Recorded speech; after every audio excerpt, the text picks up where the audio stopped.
Welcome to the Lead Every Day show. Our mission is to see a world well led. And our strategy to get there? To empower leaders like you to lead every day. So let's get to work. Hey, what a week. It has been crazy. All kind of stuff on my calendar this week. Been a lot of opportunities, things that I have actually started doing, a couple of things. I'm excited about that. But the question today is, what should I stop doing? It's a question that was submitted by a listener. Welcome to the Lead Everyday Show. I'm Randy Gravitt. I'm Mark Miller. And Mark, I love this question. What should I stop doing? It's just a reminder again that there's some things that I'm doing that I shouldn't be doing. I got some things I need to stop. How about you? Yes, absolutely. I'm looking for them every day. So let me ask the question. So how would you answer this? What should I stop doing if I'm a leader? As much as possible. There you go. That's Mark's answer. He always says as much as possible. Well, I love that. I was influenced by John Maxwell years ago. I mean, he's influenced me in many, many ways. But he made the comment that you have to give up to go up.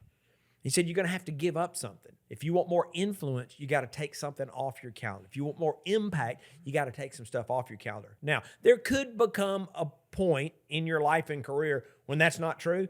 I just haven't met any leaders that have gotten to that point, because every time you can move something off your calendar and entrust that to someone else, that frees you up to add more value at a higher level. And so I'm always looking to get stuff off my calendar. It reminds me years ago when we had a conversation about blogging. You were thinking about starting a blog. Remember that? Mm-hmm. And you were like, I'm gonna blog, and you were, I think you were gonna blog 3 days a week. And I remember asking you this question: what are you going to stop doing when you start blogging? Because I think sometimes this sounds like a good opportunity. Let's start a podcast. That time's got to come from somewhere, and as we've mentioned here before, that we're getting no more time. I mean, it's this capacity thing is a part of this conversation. Yeah. That we need to really to get our head around here. If we're leaders, we're gonna be effective leaders. We got to think about what's going to go. If I'm putting this on, something's got to go. Maybe a couple things. Yeah, and let's use that as an example. I mean, kind of a flashback. As you know, I did start blogging back when blogging was a thing, and over about a 3-year period, wrote over 600 blog posts. Yeah.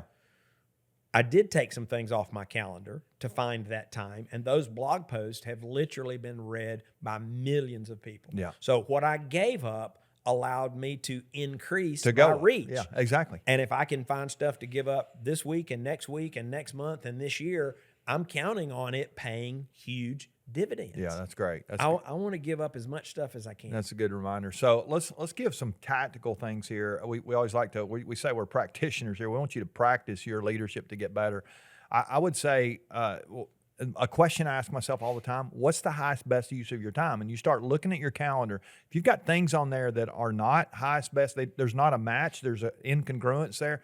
This is what I know I should be doing, and this is what I am doing, and those don't match. You got to deal with that.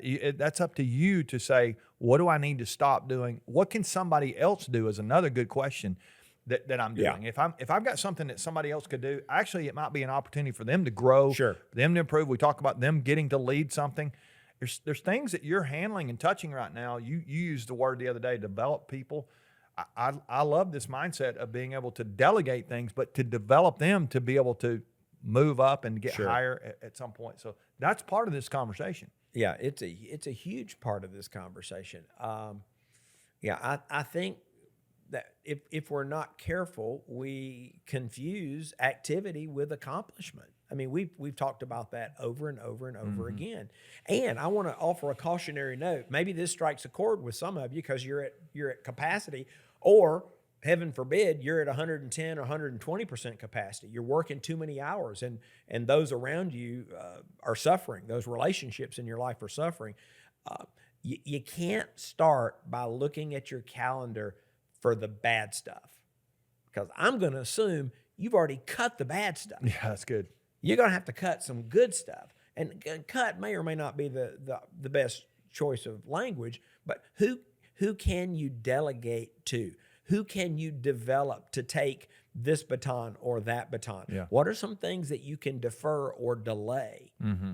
And then there are some things you just should not do. Yeah, and you if you're going to be doing some of those things, at least be taking somebody with you who can be developing and eventually can take that off your plate.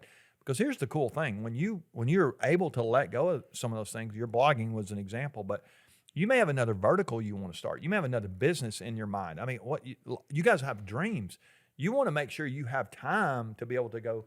Because here's what happened with that blog. The truth is, it's why I said you might need to quit two things, because massive amounts of energy are required when you start something. You've got to get that thing going. These other two things you may already have momentum with. It's this other one is going to require maybe even a greater amount of energy on the front end. And so even more so, we need capacity to be able to do that. So it's a huge deal. What do we stop doing? I remember years ago, I was at a conference and Bob Goff was there. He's an author. He was speaking, and he said, and I don't think he was joking. He said, "I quit something every Thursday." That's his practice. He's like, every Thursday I try to quit something. And I don't know that that's the way we need to think, but I think we do need to have maybe a monthly meeting with ourselves for 15 minutes and say, what did I do this month? You do this a lot.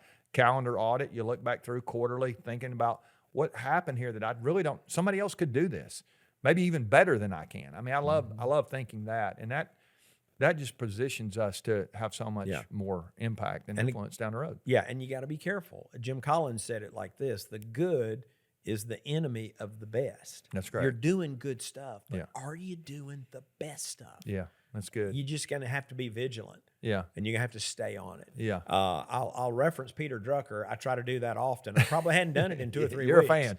I'm a huge fan. Drucker said he had never met a leader, an executive, I think might be the term that he used. In fact, he may have called them knowledge workers, and we are knowledge workers, by the way. He said he'd never met a knowledge worker who couldn't eliminate 35% of what was on their calendar without anyone noticing. Yeah, wow. Now, I don't know if that's the right number or not, but it always gives me hope that there are things on my calendar that I can eliminate. Yeah. We talked about in an earlier episode, there's some things you can't eliminate. You can't delegate your presence. You can't delegate your energy. You can't delegate, but there are some things that you don't have to do them. I mean, they're just not. And so I think the key for you as a leader who's listening is think about those. I'll take one more little side road here. I'll call it. There's some things you should stop doing. This is not even about task. You should stop being negative. You should stop being critical. You know, when you're not, there's some emotional stuff that we may need to stop doing as well.